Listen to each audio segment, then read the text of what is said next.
right, perfect. Cool. All right. Yeah, that's it up. Cool. All right. So excited today for our lunch and learn. I know this is some very needed information. So our guest, our featured speaker today is James Beers with SQ Merchant Services. Been spending a little time with James talking about what he does and understanding what a need we all really have to try to make sure that what we're doing online is secure. Been learning about websites where your website may be vulnerable. I've learned that the term hacker is not a bad thing, and I'm happy I have a hacker that's a friend now in James. And basically, the whole concept of the hacker really is that go in and test sites and check vulnerability. So having somebody that's a specialist like James and being able to do that, to be able to find bugs, talking to him, he's, found over 500 different bugs sitting out there. So we all need in today's world to have some kind of online presence typically for our business. So we need to do it right though. We don't want to put our business at risk, information at risk. So having access to somebody like James, I think is super important. So James, will you please take the floor and educate us a little bit on things what dangers really are and what we can do to mitigate those dangers? Of course. Yeah. Like Greg said, I'm a hacker. I'm not a cyber criminal. Cyber criminals are different. Hackers are kind of like plumbers or locksmiths. You don't call a plumber an ethical plumber. You assume that the plumber is ethical. You don't call a locksmith an ethical locksmith, but if you're locked out of your house, he helps you in. And a burglar does the same thing with the same tools. So I'm a hacker and I help you with your security. The first thing that I would like to do is kind of just dive into the whole thing. I'm going to share my screen real quick and we're going to look at an application that is purposely vulnerable. It has things in it that are not secure. And I'm going to show you a couple of things that cyber criminals can do to affect a website and gain control of it. I'm going to show you the customer's point of view of the website, the hacker's point of view of the website, and the developer's point of view of the website. So you can see the three different levels that people are looking at a certain website. Cool, let's get into it.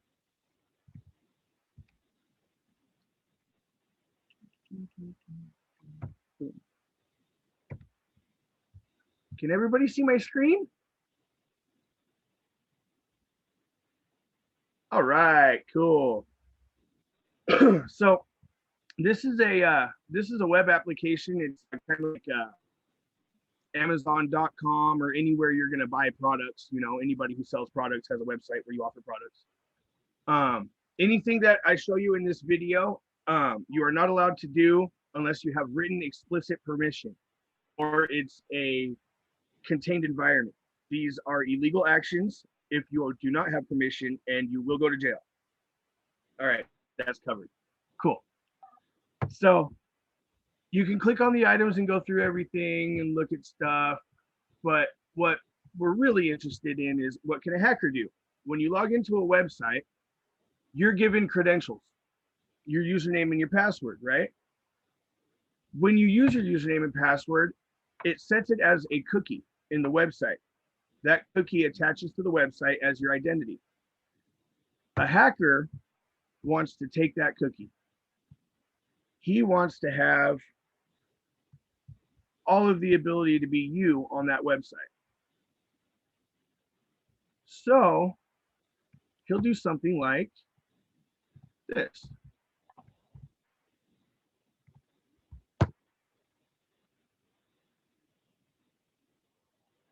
Pop up.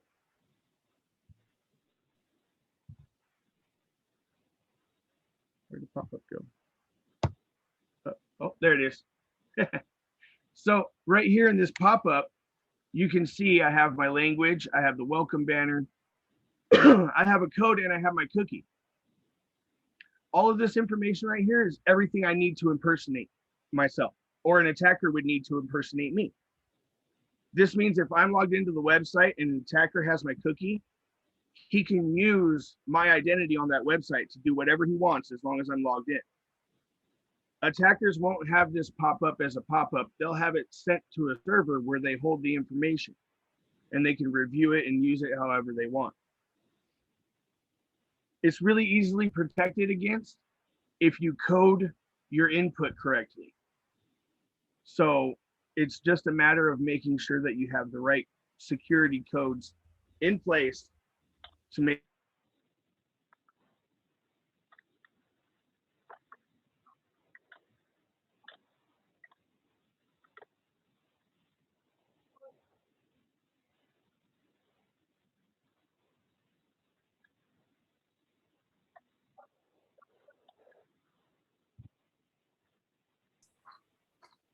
Did we lose them? I think so. I didn't know if I lost myself or not. Well, Greg's moving, so. There he is. The hackers got him. No, my Hackers got- internet just linked out. Sorry about that, guys. Okay, No problem. let's go back. Can everybody see it?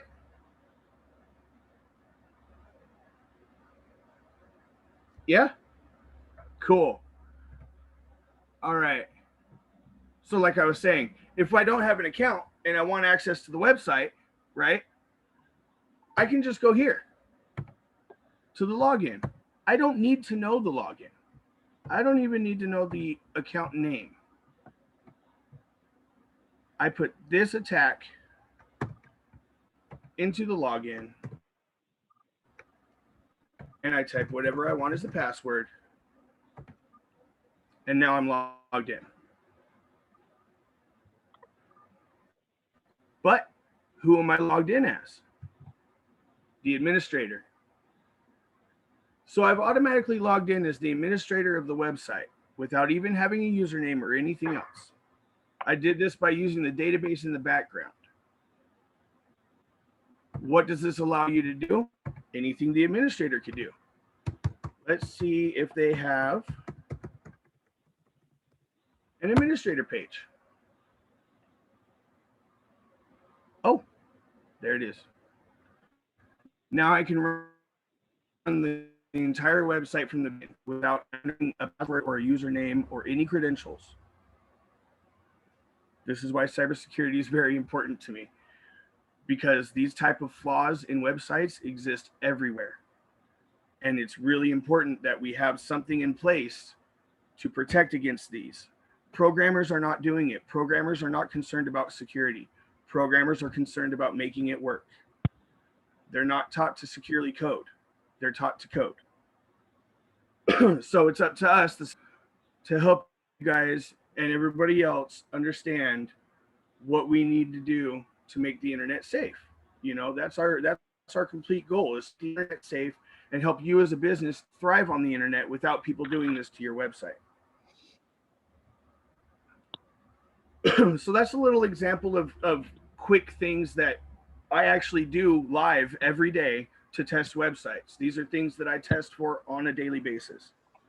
And 9 times out of 10, they work, which is very scary. So let's leave the juice shop. Let's get out of the juice shop. This right here, I'm going to put it in a link so you guys can have this link. This is a live threat map that our government uses to track attacks.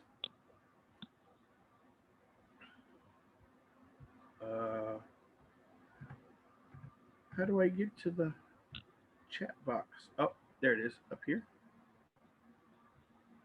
Yep, right there. I'll pop this in here right there. Why does that screen remind me of war games?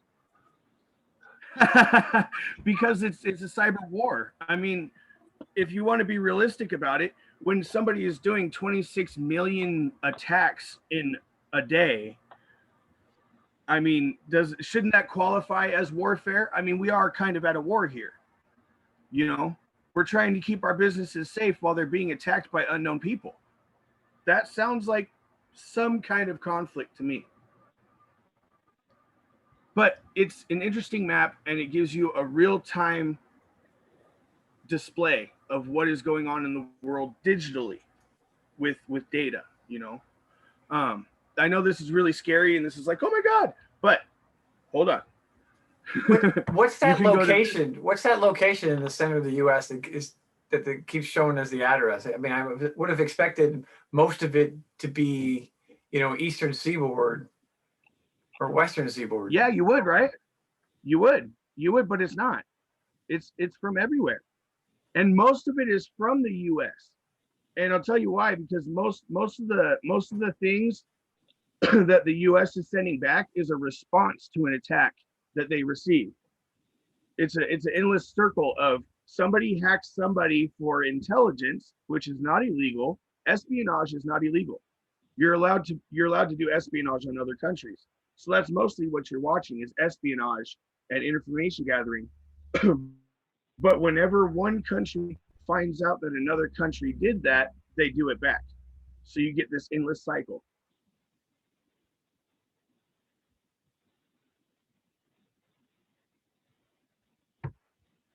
But that's just a global example of what's going on. If you want a more personal example, you can go to this website right here, which I love this website. I'm going to show you guys all about it. This website tells you if your email address has been hacked and leaked. So you can type in whatever email you want. I'll go ahead and type mine in here. Let's use my work email, it@sqms.biz. Have I been hacked? Nope, I haven't been hacked. That's awesome. I'm so happy. But I'm going to put a random email in here. Let's say umbrella 23@gmail.com. Nope.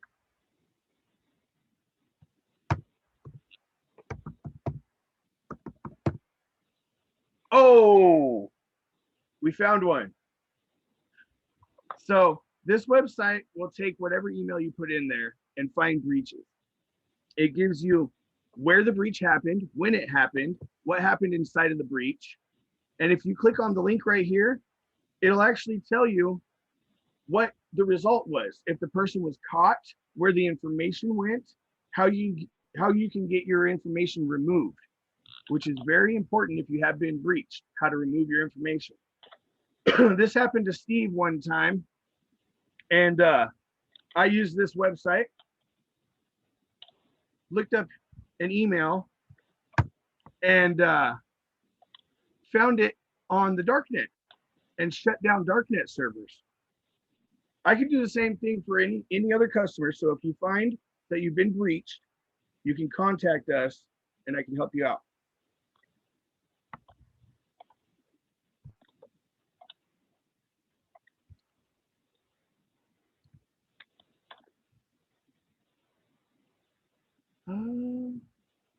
So that's a cool website. That is the completion of the customer side walkthrough, where you've seen the customer side of the website, you've seen how hackers look at it and hackers inject themselves into it. But how does a hacker even know where to inject? How does he know where to attack? How does that even occur? They have these tools called proxies. And a proxy sits in between your computer's connection and the website you're connecting to, and copy every request and every response and saves it for you. So you can go through and look at every request and every response and see where you need to attack. You only need to contact the website once, and then you have all the data that you need to formulate an attack. This is another reason why cybersecurity is very important, because if these proxies are allowed to go through your website completely without having any walls or barriers to get past, then all of that information can be saved and categorized and used years and years and years down the road. So that's how hackers do it. They figure out where you're weak, and they attack the code. That's the simple gist of it. As security professional hackers, we do the exact same thing, but instead of a cyber criminal breaking into your website, it's us. And so we find it and we go, okay, your code's weak here. We need to make it stronger. And we help you get more of a foundation to have your digital footprint in the world. It's very, very, very nice to be able to have a professional come in and test your website, test your servers, and tell you where the holes are, instead of finding out from your customers that their debit card numbers are being stolen, and then you have to panic and call somebody. That's never the best route.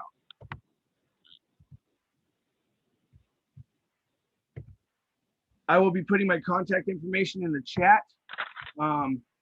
Actually, I can do that right now. I actually did it for you, James. Oh, but I have it all typed up. Okay, well, go ahead. Okay. So James, are you a good contact if they found out somehow that they've been hacked, or you that first call? Yes. In fact, me and Steve had a client where she didn't know that she had been hacked until she started getting reports from her customers, and that was 6 months down the road. Oh. The attack was a brand new attack that came out in 2001 or 2021, the first month, and it got into her website. She contacted Steve, and he contacted me, and within 4 hours, I had the breach, I had where it was, and I had how to fix it. And good news, as of yesterday, they have a fix for their website, and they're up and running again. Well, I can say one thing about that particular account. First of all, she's been a client of mine since 2012. Second of all, like James said, it was February when she got her first hack. They did not update their website. It was on Magento 1.0, right, James? And it was supposed to be 2.0. So it wasn't getting updates. So therefore it was vulnerable.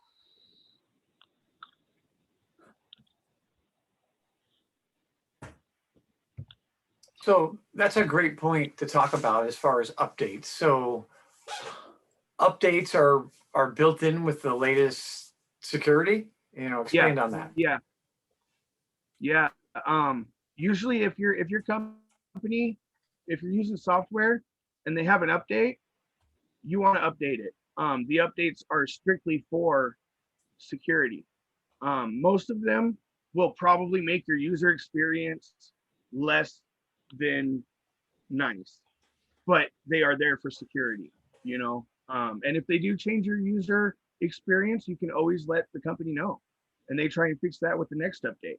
But updates are very important. They're the things that are going to keep you safe. There's also other things you can do with your websites. I have HTTPS security built in, but I also have Jetpack on my website. And I have Jetpack that's paid for, so it blocks any kind of malicious code coming in, and it wraps around all of your website code. So it does most of the coding job for you, which is very nice. Backup Guard is a really good backup system. It takes an entire copy of your website. So if you have been hacked, you can always go back to a backup that you think has not been affected. And that will take care of the hack itself, because they don't have access to that backup. That's another way of recovering your business if you've been attacked. But this is the view of the developer. So we saw the hacker, we saw the customer. This is the developer. I'm sure some of you are used to seeing this or have seen it. When you're doing a website, you build all the codes inside of these pages. It looks completely different than when a cyber criminal or a security professional looks at their scan of your website. All we see is the code. we don't see this part of it. And it's kind of hard to go in and fix it when you're looking at this part of it and you don't know which part to go to. So that's why on the back end of our service, we offer solutions, we offer resolution, we offer a way for us to help your developer fix the problem. So nobody's sitting there empty handed and wondering what to do.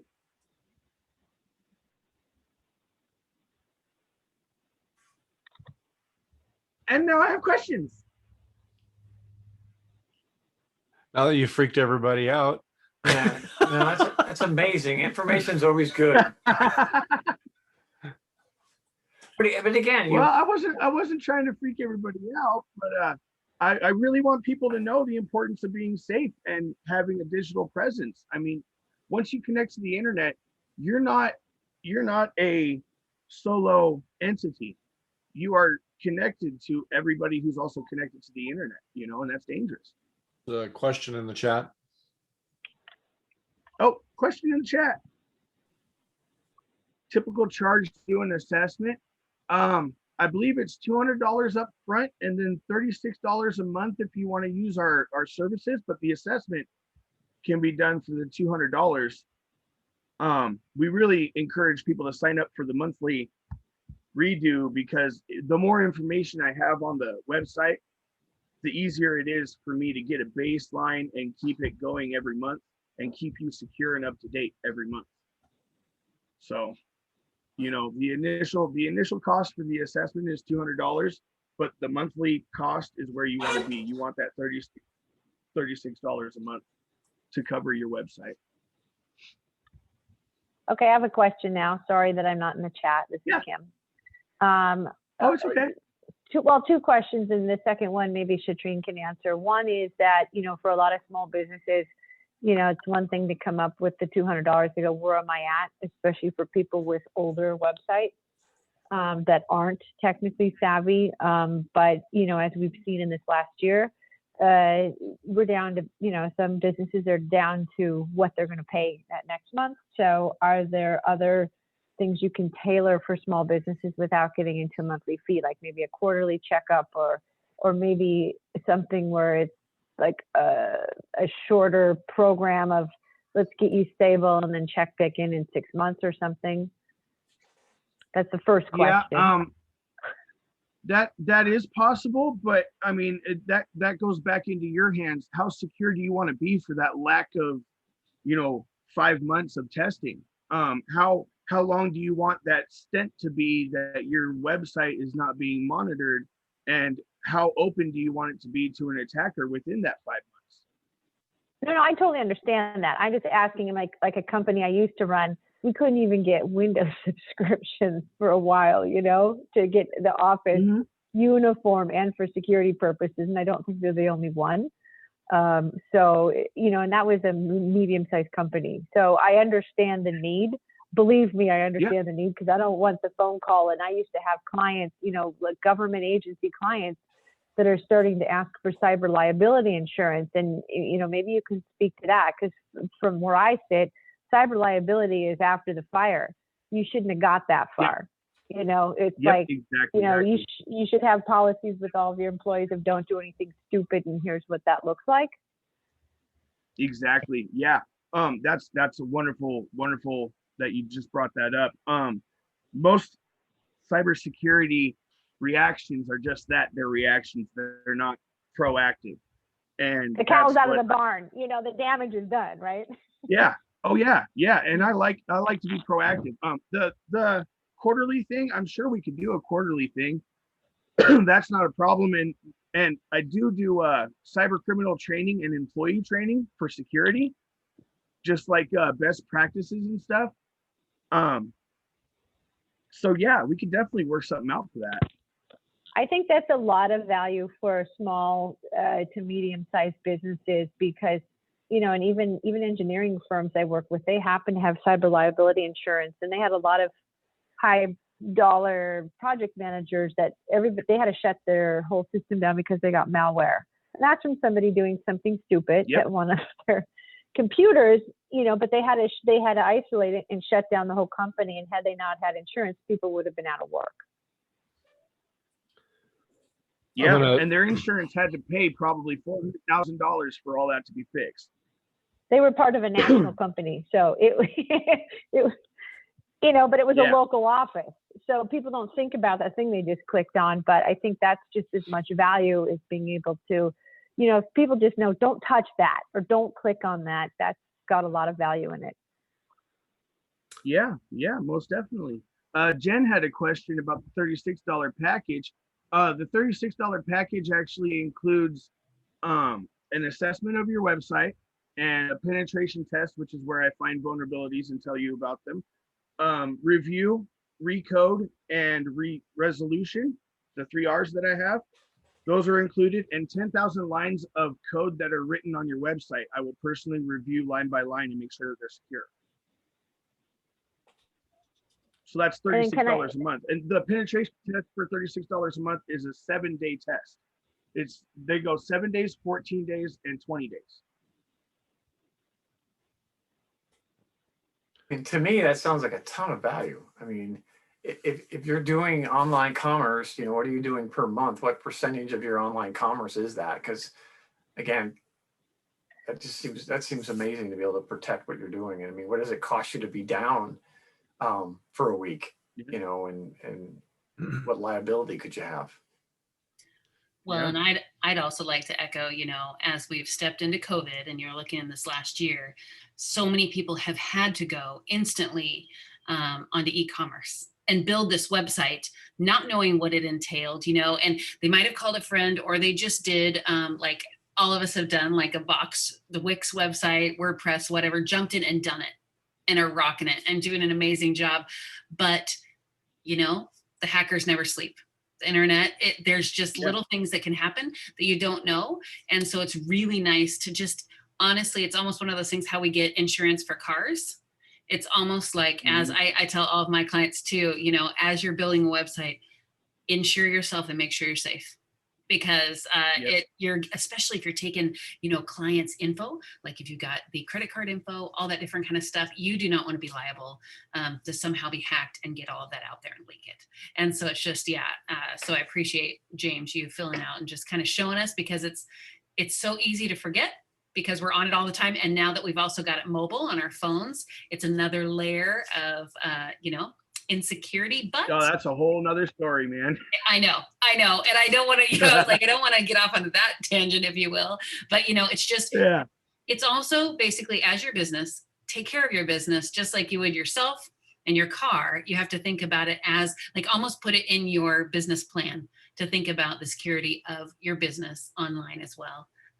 That's just how I look at it too. And always tell my clients, please don't forget, make sure you're safe online. Yeah. Wanna- And I mean, realize, oh, go ahead. I was going to make an observation real quickly. Yeah. For the sake that it's recording, there are national companies that offer cybersecurity as well, and their starting price out of the gate is $80 a month, not including any other upfront money. I think we actually decided to do $39 a month, but James and I will discuss that. But some of the larger companies out there offer it as well, but it's nothing what James is offering. Yeah, So, with those companies, honestly, I'm going to tell you what you're going to get. You're going to get somebody who's going to buy an out of the box vulnerability scanner. They're going to let it scan your website, and then they're going to give you the report, which means it's going to be full of false positives.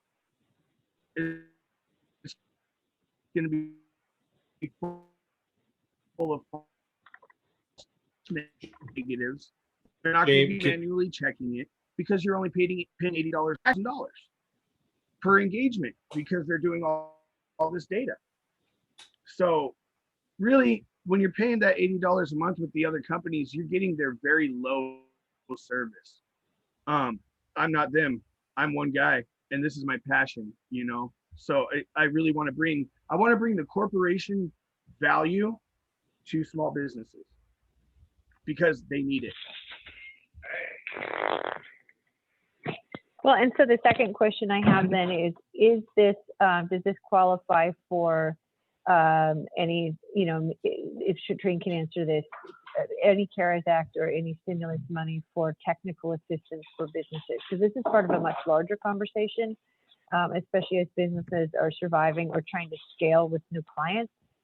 And I think this would be a critical element for any business to be able to review. So is this something that you would know of, Shatrine, that may qualify for that funding? That would be, so with the BRCs, the Business Recovery Centers that we put together, we actually don't have money per se to hand out. Like we don't have grant money to hand out. We're connectors, especially with the second round and how they've done it. So I would check as we're building things. Everything's kind of in the rebuild stage. We just signed new contracts. And so I will talk with, we're pairing up with SBA and then MISO, and they do different things. So if they've got those connections that would have actually the government would have sent them money directly, they could apply that. So I think once I get that tuned in, actually we have it on our docket that we're meeting later today at 3 to talk about. So once I get that information, I'll be able to pass that on to folks so they can apply it. But what I would also say, as folks are applying for the PPP loans and the different things like that, we can read through it because they've got, I'm just trying to think, I think the second round, I want to be careful, but I would love to read through it again. I would think you could utilize the internet security and write that, like use it towards your loan that you're doing, and it would apply because it's safety protection from during COVID. Do you know what I'm saying? So I do believe you could use and write off those funds, but I want to double check that so I don't say that. But I do think it could be used and also go in the okay bin, the check off. So you'd be using it appropriatly. James, did you hear anything about that? So it'd be for the second round, I believe. I know for sure. I thought they opened it up. Yeah. No, I haven't really heard about any of the PvP stuff. But we are willing to work with companies. I mean, we're trying to bring it to small businesses. So we understand that small businesses right now are hurting and stuff like that. So, we can make some kind of thing work out. Just don't not approach us because you think you can't afford it. Approach us anyway, and we will probably try and make something work. Because we want to. Our goal is to help. It's not, we're not in it for money. We're in it to help people. So. That's great. Yeah. And I didn't get the name of the person on the phone number, but I really want to know if you get text messages so I can send you my information. Shatrine can send it to you. This is Kim Bria. Yes, okay. I can send it over to you. You have my permission, Shatrine, yes. Thank you. Yay! Thank you. James Kim is one of our board members. Oh, okay. And a bit of a nerd. I mean, I've had to negotiate contracts with public agencies to not have to pay a couple $1,000s a year extra in cyber liability insurance by following their interim protocols. Yeah, exactly. And it's so amazing, like the little things that you can do to protect yourself that are just over. It's almost ridiculous. Like people teach people how to use the internet, but they don't teach them how to be safe on the internet. So that's what we're here for. Yep. And then you put the overlay of the pandemic, and people have just had to really learn on the fly. And I mean, which I'm like so amazed and so proud of everything that people have done. And then enters the internet, security question. And you're just like, come on, people have worked so hard. So that's where, it gets discouraging, but what you've shared in the way to help is encouraging. So that's fantastic. Yeah. It's not a despair situation, man. There's always a way to make it either discouraging to a cyber criminal, because nothing is completely 100% secure. But if you make it discouraging enough, they'll leave you alone. They don't want to go through that work. They want to go find an easier target. It's like the house with a Brinks tag in front of it. and a house without a Brinks tag in front of it. Which one are you going to rob? You're going to rob the one without the alarm, you know?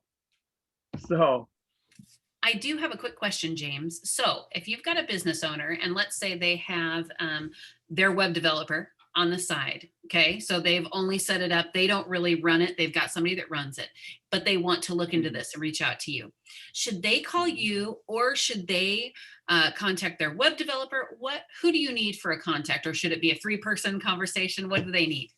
the business owner should contact me for the first meeting so we can set up the actual assets that they want tested and the things that they want done.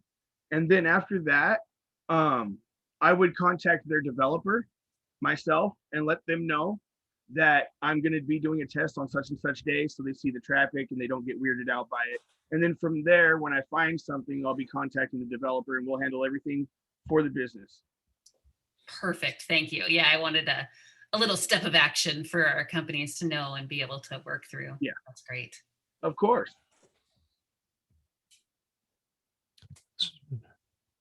Thank you for joining us, Jen. Yes. That was great. Yeah, don't worry. We'll put you in safe hands. Because I know you do great work. Take care. Contact me, man. We'll get you taken care of. I will. It'll probably be a week or 10 days, but yeah, I will. Yeah, no worries. All right. That's great. Take care. Thanks, Chair. Thanks, Bye. Jen. Thank you. Oh, thank you so much, James. This has been great. We appreciate it. And I know. Yeah, no problem. I'm glad that I could come here and present it. Was my presentation okay? Is there anything that you guys would have liked me to elaborate on? Because this is the first time I've ever presented this. So